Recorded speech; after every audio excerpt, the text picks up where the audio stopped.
মালাকুল মউত আল্লাহকে প্রশ্ন করছিলেন, দায়িত্ব তো দিছেন, পুরা করতে হবে, কোনো দ্বিমত নাই। কিন্তু মনে ভাবে মানুষ সারাদিন আমার নামের চর্চা করবে, খালি বলবে এই লোকটার কোনো কাজ নাই, শুধু সারাদিন গাজীপুরে ঘুরতে থাকে, যাকে মনে চায় তাকে উঠায় নিতে থাকে, সারাদিন আমার আলোচনা করবে, মানুষের মুখে মুখে থাকবে। তো আল্লাহ প্রতি উত্তরে বলছিলেন, সাআজআলু লিল মাউতি সাবাবা, আমরা মৃত্যুর কারণ বানায় দিব। ইয়াযকুরু সাবাব ওয়া ইয়ানসাক, মানুষ কারণ নিয়ে আলোচনা করবে, তোমার নাম ভুলেও নিবে না। এখন নাম নিতেছে ডেঙ্গু, কয়েকদিন আগে নাম নিছে করোনা, কখনো নাম নেয় স্ট্রোক করছে, কখনো নাম নেয় এটা সেটা, ঠিক না? হ্যাঁ, আরেকটা কারণও আছে।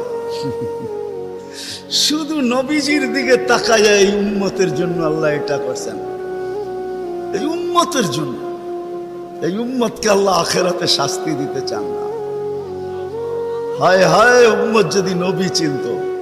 আয়সা পড়ছি অবেলা, তো হাতে সময়ও নাই, আর হইল ওয়াজ মাহফিল, অন্য কিছু হইলে হয়তো ওইদিকে চলে যেতাম।